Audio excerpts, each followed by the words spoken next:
Hello, everyone. Hello, everyone. Hello, everyone. Welcome, welcome, welcome. I'm going to go to the big screen. Oh, there I am right now. Yeah. Okay. I'm in my studio, my nice, relaxing, beautiful studio where I get to shoot all this stuff. And I'd like to welcome all of you to my reinvigorated, reinvented podcast. Remember, I used to do a podcast every single week. It was a lot of fun. I was in the top 5% of all podcasters. I won awards for my real estate podcast. I had a blast doing it. My brother was my best client. Maybe he's going to show up on this today. Who knows? But I'm so glad that I'm back doing it.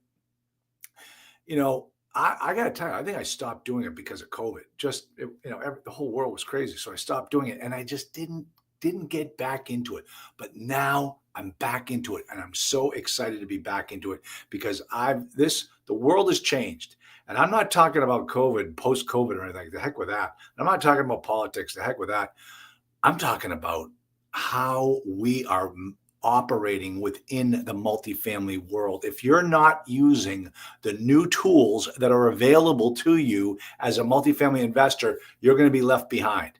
And I say that, folks, having been in this business for 20 years. And I've said so many times, I remember one time I was teaching a class and I said, listen, there's nothing new in this industry. I mean, this industry has been the same thing since the birth of Jesus Christ. And I said, what do you think Jesus was before he was the Savior? And everybody looking at me, I said, he was a tenant. He was a tenant in the stable in the back. They made a little alternative ADU for him back then. See, we even had ADUs back then during Jesus's time. But so nothing has changed in this industry. But now I'm here to tell you things have changed in this industry. And if you want to get into this business, if you want to, take advantage of the new tools that are out there, stick with me. Follow my podcast, watch I'm teaching every Saturday at 11 o'clock. I'll be teaching different concepts, but I'll tell you right now, folks, it is amazing what is going on. I'm going to share with you a little bit more about it before we hang up because I'm going to have a special guest. And that's the other thing about what I'm deciding to do differently about the podcast is this is live. So every Wednesday, this is a Thursday, we're trying to do it Wednesday. Every Wednesday, I'm going to have a live podcast and we'll get the message out. We'll let everybody know. And that really, obviously, because it's live, it depends upon my schedule. Today's Thursday. Next week, I'll be traveling. Who the heck lets people into the stage? I thought, like anybody can get in here? Anybody. Holy cow. Look at him down off the street. Yes, exactly. Okay. And so my special guest, as I have said before, is a dear friend of mine. Bob Damigella, everybody. Let's hear it up. Give it up for Bob Damigella. Yes. Yeah. And I've asked Bob to come on my inaugural podcast, the first one back live. And Bob and I are going to talk about what's going on. Bob is the man to go to when it has to do with debt, multifamily debt. That's his main focus. Bob, do you just do multifamily debt? No. I work all asset classes. Okay. It just happens to be I'm a multifamily investor myself, so I do a lot there. But yes, all asset classes, office, industrial, you name it, retail, whatever the case is. Yes. Awesome. That's so cool. All right. So folks, when you talk, and I'm going to show you later on about my my MultifamilyOS.ai, which has a component called the Capital Club, which helps new investors pool their resources with other multifamily investors to generate the equity, the down payment, whatever they need to get the deal going. And then we turn it over to Bob. Bob shows up with the debt to make the deal happen as well. So we'll talk. I'll show you exactly how we interact with Bob. But Bob, we are not live on TikTok. I'm a little disappointed, but we're trying to go live on TikTok. It's a little glitch, but we'll figure out next time. We'll make it happen. I know you'll make it work, Charlie. You always do. Appreciate that. So, hey, listen, talk to us about today's market. as far as what the banks are doing, what's going on? I mean, you must get this question all the time. Yeah. Well, I mean, I think I should give just a little background on what I do during the day. Yeah. Because that kind of frames it to give you a little more idea to your listeners who I am and why you say that about why I am in touch with what's going on in the street. My day job is managing director of Marcus and Millichap Capital. So for any of you that know who Marcus, or any who don't know who Marcus and Millichap is, we are the largest in terms of transaction number commercial real estate firm in the U.S.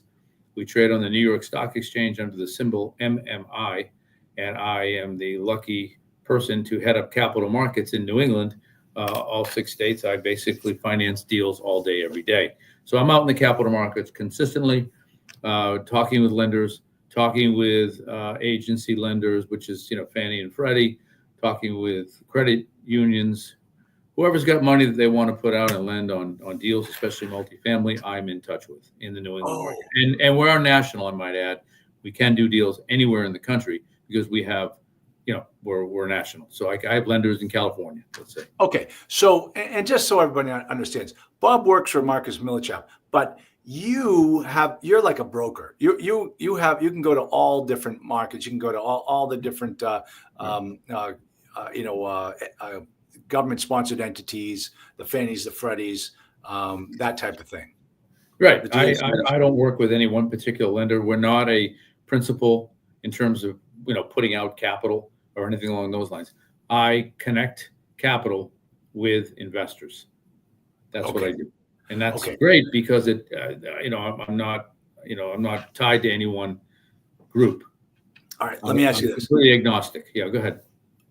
Who are your top 3 sources? I can't tell you that. I can't tell you that. I'm out of business if I tell you that.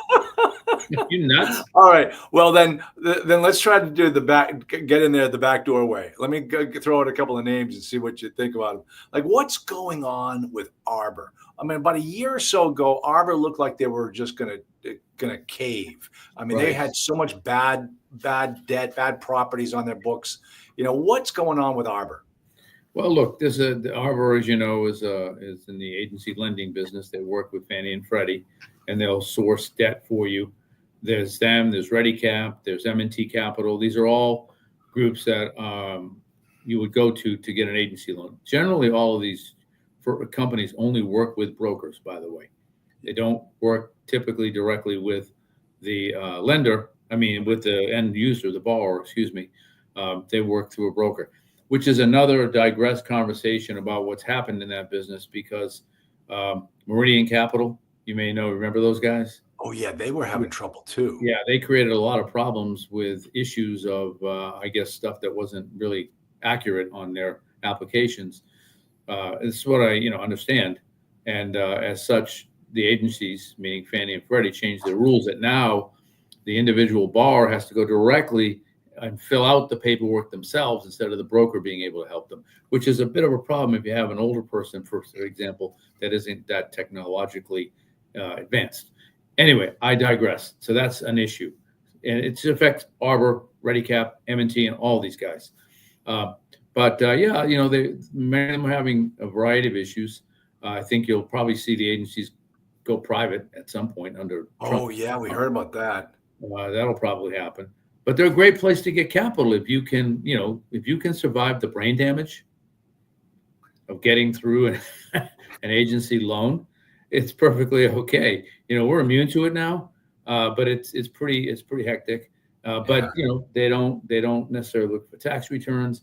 They're really underwriting the asset, not the individual, which makes it very attractive. They don't require you to guarantee a loan. There's no recourse on their loans and a whole bunch of other stuff that make them interesting. They got some great interest-only programs.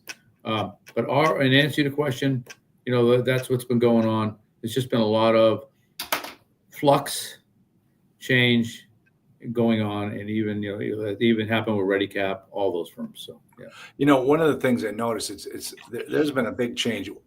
a lot of us who've been around for a while, we're talking about, oh boy, we got a lot of, there are going to be so many distressed assets hitting the market. Right. And, just like it was back in 2008, 2009, when nobody had ever seen anything like that before, I almost killed me. Oh, I'm with it. I'm right there with you. So, that's why you and I have gray hair. Obviously you color yours, but, did he just say that? But I have a lot more to color. You do. You got a great head of hair, man. It's always that's like the only benefit that you have over me. That's about it. It stops right there is the hair. I'm taller than you too. I'm 6'2" of rock solid man muscle, man. Yeah, it doesn't get bigger than I am. I'm sorry. Anyway, go ahead. No, so what what happened to this big flurry of distressed assets? Where'd they go? Did these banks keep them off the market? Did they learn their lesson from 2008? What happened? I mean, I think you see the same, extend and pretend. You've all heard that term, right?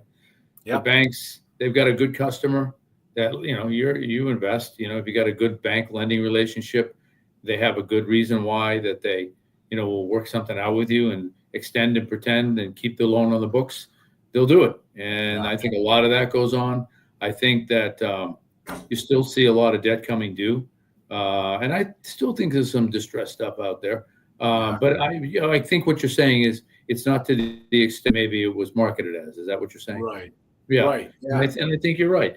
I don't know if it's over yet. I mean, I think that, you still could see some stuff come up.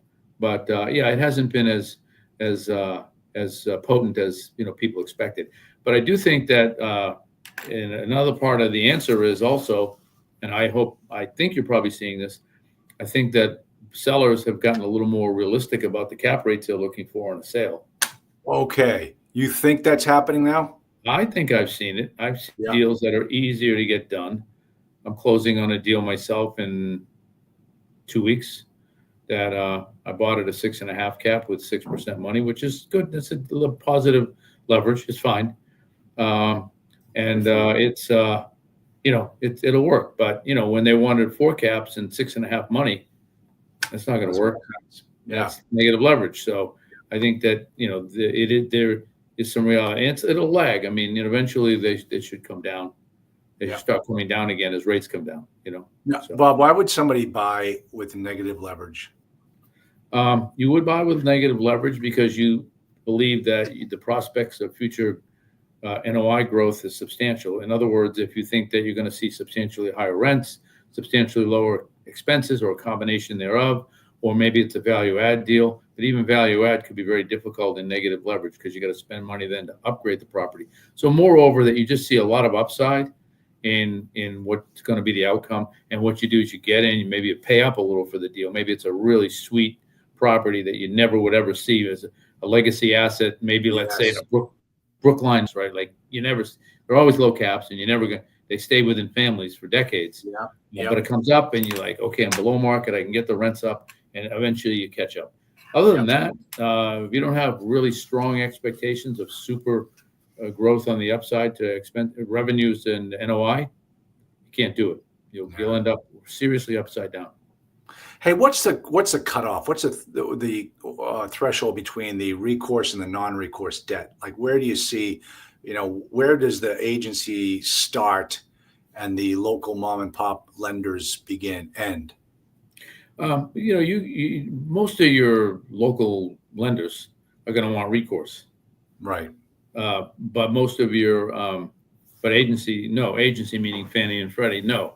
But I think that, in my opinion, recourse is overly feared by some people. It's unnecessarily feared that they don't want recourse. I don't want to be on the hook. But there's a couple things. First of all, if you have confidence in your asset that you're buying, what the hell are you worried about? I mean, it's if you got a great asset that's going to do well, you created these great projections, and the deal's going to do wonderful. What are you worried about recourse for? Why is anybody going to come after you for the debt? And secondly, and you know this, Charlie, is that the recourse is only based upon the difference between what's owed and what you sold. So if you bought a $10 million property with $3 million down and you owed $7 million, that means you'd have to evaporate all your equity and it would have to go below 7 million before they'd be looking for you or anything. And so if it went to 6.5, yeah, they'd be looking for you for $500,000. But if you sold it at 6.5, they'd look for 500, but they're not looking for the whole 6.5 from you or the whole 7.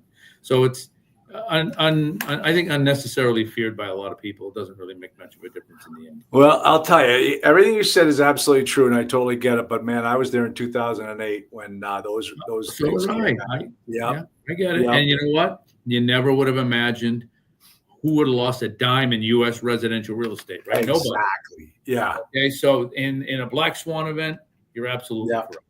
Yeah. All right. So what I want to do with you, and this is a learning. Remember, we got people on here, so be careful. Okay. Yeah. Okay. I'll be good. We'll behave. We won't be like we're down at Smith and Walensky's like we were last time. No. Okay. So here's the deal. I have a client that went out to look at these 2 smaller size properties out in the western part of Massachusetts. Okay. Right. And then he put his analysis before was a credit union, before the credit union, and asked them, hey, listen, what type of terms, what would you like to do on this particular deal? So let me read to you the actual email back, and let's pull out all the lessons that we can learn from what they said to my student. I said, hey, thank you for taking the time to share the details and supporting information from those 2 properties. After a full review of both projects, including the rent rolls, pro formas, and the financial models you provided, we've decided not to move forward with financing either property. While both assets show potential upside, the analysis indicates that the current cash flow and coverage levels fall below our minimum underwriting thresholds. Even when factoring in modeled 3% annual rent growth, each property would take well over a decade to reach true market rents. These projections, therefore, feel highly speculative, especially given the absence of a defined turnover or capital improvement plan to support that level of rent acceleration. One property has a debt coverage ratio of 1.13, improving to roughly 1.7 only if market rents are achieved, something unlikely within a 10-year loan term. 1.17? What's that? Improving to 1.17? 1.7, 69, Okay. 1.69. Yeah, but that's going to take years. Right. Yep. Even using the 30-year AM, the next property, even using a 30-year AM presented in your analysis, the debt coverage ratio does not exceed 1.19. And when adjusted to our 25-year AM standard, the coverage falls below 1.15. Pro forma also depends heavily on expanding one particular tenant base without commitments. So they go on, and it's just, and then they say, in addition, both markets serve a largely low to moderate income tenant base where affordability constraints and subsidy limits make sustained rent growth of 3% annually difficult to achieve. Given these factors, we feel both transactions carry more risk than we're comfortable with at their current valuations. So, Bob, man, you get a letter like that. Where do I begin? Where do I begin on that? I mean, and I look at it and like, okay, I learned a lot from this on behalf of my client. Right. I'm not familiar with that particular market. It's a lot of people can get in there at the right price, but it looks as though his analysis, he used our software and he presented it to the to the bank, and the bank said, your assumptions are pie in the sky. Right. Well, first of all, it's so kind of you to set me up with an easy softball because you already know what the answer here is. All right. But we know. I want to know how I want to hear how you handle those types of situations when investors bring you deals that you're like, there's no way. There's no way. Yeah, there's no way. I mean, first of all, his number one mistake was he should have found himself a reputable broker that could underwrite his deal properly and put it in front of the right people. That would have been much more beneficial for him than to try to go it alone. And so, this isn't a personal pitch. I have many, very successful practice, but to save a point or on a deal on the debt, it's just put it in a professional's hands. You're going to say, you're going to try to save money on your chemotherapy. I mean, Yeah. right? So no, he blew himself up. Number one, first of all, lenders are only going to lend to you on actuals. And if the actuals show that this deal did not debt service cover at least 125, could have been as low as 120, depending on the lender. He had it at a 113. The deal doesn't cover. And frankly, the lenders don't give a crap about projections, to be honest with you. They want to know, if I buy this, if I finance this deal today, will it debt service? Yeah. That was the first thing that guy did. He looked at the debt service and he says it covers at 113. There's nothing to do here. There's nothing to do here. So he either didn't understand his income, didn't understand his expenses, didn't understand lending, didn't understand what the banks are looking for. I understand all this. You understand all this. So why are you going it alone? Okay. Yeah.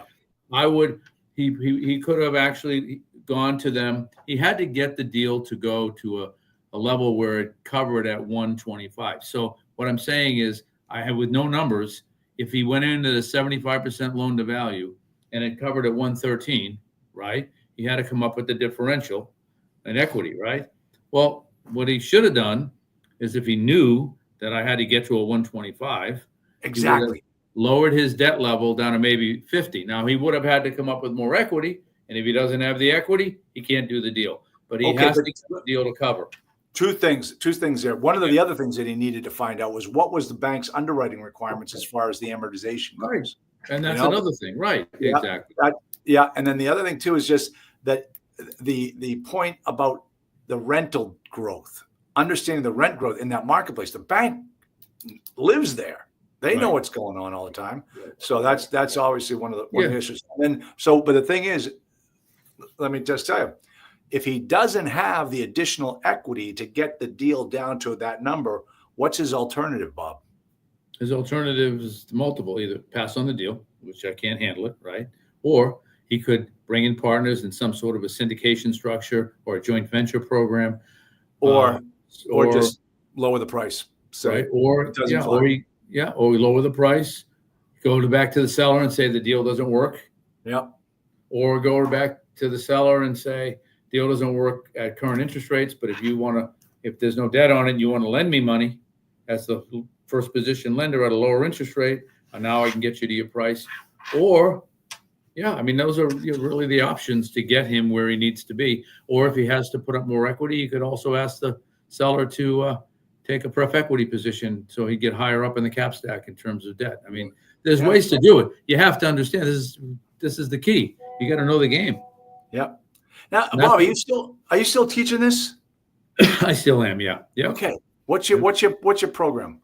My program is Multifamily Finance Insider, and I take a decidedly different bent than you. Not that you don't hit on the finance stuff, because you do, but we teach the real nuts and bolts, because it's all I do every day, is how to make those kind of choices, decisions, financing perspective, how to interpret the numbers, and that's how we work it, and to great success. So, and what we've done. Were you looking for the website? No, I'm looking. I'm going to show you my website. Oh, okay. Yeah, please. Just to wrap up, and then we have new folks like a guy like this. I'm sure you do the same, Charlie. I'll team up with them sometimes for a decent deal and get involved. The deal I'm closing in 2 weeks is a deal where one of my students came in, had a deal, was over his skis. So I got together with him on the deal, and now we're going to close. So it's exciting. Awesome. Yeah. I'll tell you something, Bob. That's what I'm doing as well. This is, my program, AI, MultifamilyOS.ai. Let me see this. It is the coolest thing. I'm teaching this. So, folks, I'll be teaching Saturday at 11 a.m. I'm going to be teaching you about how to make an offer on multifamily, and I'm going to show you how to do it using this system. And Bob, every single multifamily property in the country is loaded into our system. You can search on anything, the street name, that you can do a particular market and create saved searches. You can do engagements. Look at Bob. I can take this and I can go ahead and do an email right to the owner right from here. I can sit there. Look at. Let me show you if I can. This particular, what we do here is we'll hit the skip trace. Hopefully we'll have the owner's name here. Nope, no one. This particular owner does not have any information. But if you find one that does, you can Right. automatically just do a marketing email right to the guy sitting in his parking lot. You can get this done. Wow. And then, Bob, one of the coolest things, and we're going to get more into this later, is we actually have a mechanism where you can use our capital club, where we raise the equity for you amongst all of the members in the group. Wow. I'm going to be teaching about this on Saturday. Everybody's going to see exactly how to do it. I mean, Bob, it's so cool. Check this out. You can come over here. You can do do the whole analysis, but then you can come over here and hit the letters of, I got to hit this button here and hit the letters of intent. And you can generate a letter of intent right there. This is your own proprietary stuff? This is my thing, baby. Oh, my God. Amazing? Yeah. This is amazing. This whole concept of funding. Let me go to home here. And if you scroll on down, you can join the Capital Club. We have access to fractional. Bob, you know how you and I talked about, let me see, I'm going to jump on over here. I'm going to stop the share. You know how you and I, what we've done going through our lives with the SEC and with raising 506Cs and 506Bs, all those ones where you have to deal with accredited investors and stuff. Yeah. We are using a investment club model through fractional.app, right. And all the members of our group work together towards raising the money for that particular deal. Everybody comes a partner in it. And this is the best way to get into this business and get started. You don't have to be accredited. You can start with as little as $20,000 down, and you buy into the club. It's so fantastic. It is just you have the club members all just put some money in whatever they can afford and then finance it. Wow. Yep. And I'll talk more about it on Saturday at 11 a.m. So it's really the way of the future. You and I will talk later more about it, but it's really the way to find deals. And I didn't even scratch the surface. I just what that system can do for you, it blows me away. And it's mine. And every time hey, can it do this? Yeah, we can do that. And it automatically did everything I wanted it to do. And I wish I had this thing 20 years ago, Bob. Yeah, of course. We all wish we had AI 20 years ago. But you always do things top shelf, Charlie. You always do things right, and everything's always comes out in top form. So I'm proud of you. Yeah, it's so cool. So really cool. So, all right. Well, listen, this is it. We're right down to the half-hour mark. Bob, thank you so much for coming on my podcast, Charlie. Coming on and saying hi to everybody. For those of you that are looking to see me on Saturday, keep your eyes peeled. Molly always sends out those invites. You're going to click on it. We're going to do the same thing here with StreamYard. I'm going to walk you through a whole entire offer. Bob, I was going to try to catch you and grab the address of your Rhode Island property and stick it in there and do a whole analysis on it for you and see what it's worth according to my numbers. See how many millions. That embarrass me if I overpaid, right? Exactly. Hey, listen, Damangela, I've known you for years. You don't overpay for anything. I'll leave you with this note, Charlie. It's appraised at 2.7. What am I paying? 2.4. Oh yeah. Okay. Well, explain what you just meant to everybody. The appraisal came through at 2.7. Oh, you're talking about the new property. Yeah, you were just saying my Rhode Island property. Oh, this is my old Rhode Island property. I have a new one. The new one I'm buying is in Rhode Island. Oh, okay. I did not know that. Okay. Yeah. Good for you. It's 2.7. I'm paying 2.4. Good for you. Now talk about your county street. Oh yeah, the ones in North Providence. Yeah, those are 24 units that I bought when I was coming out of the hellhole of the meltdown, and also a little personal hellhole. Yeah, that too. Yep. Yes. Well, that worked out though just fine now, didn't it? Well, you know why divorce is so expensive? Because it's worth it. For sure. By the way, you may note that I'm not giving you a full smile. I have a jack-o'-lantern smile right now. I lost the crown in the front, and I have to go and have actually 4 implants. So if I smile, I look like a jack-o'-lantern. So well, let me just tell you something. Coming from a guy that knows that pain, I feel you, man. I feel you. So, and actually, you look really good. You're doing it well. Well, thank I'm you. terrified. I'm terrified of when it's going to happen to me. So, Yes, it's yes. just, and with my family, it's just a matter of time. So, yeah. But Well, go get fixed up. I will, Charlie. Always a pleasure. Let's talk soon. Great to see you. You owe me a beer. See you later. I absolutely do. Thanks, pal. I'll talk to you. Bye-bye. All right, everybody. Thanks for showing up. I really appreciate it. Like I said before, I'm going to roll out and teach you how to make an offer on a multifamily property using MultifamilyOS.ai. I'm going to show you how incredibly easy it is from start to finish. We're going to do that on Saturday. Should be about an hour-long class. Next Saturday, we're going to talk about how do you get that deal financed? How do you go out there and raise the private money? And that's going to show you the elements of the Capital Club, the MultifamilyOS.ai Capital Club. And that's the beauty of this whole new program. It packages everything. It gets you together. You lack confidence? Don't worry. You're in there with the rest of the group. We're all working together towards making sure that you get that everybody succeeds in this business. That's the whole idea behind the MultifamilyOS.ai. If you're not getting on board, you're crazy. Don't do this business alone. Start building your team, start building your friends, start building your investors, and we're doing it with you. So, all right, everybody, it's great to see you. Thanks for coming, and I'll see you Saturday morning, 11 a.m. Talk to you.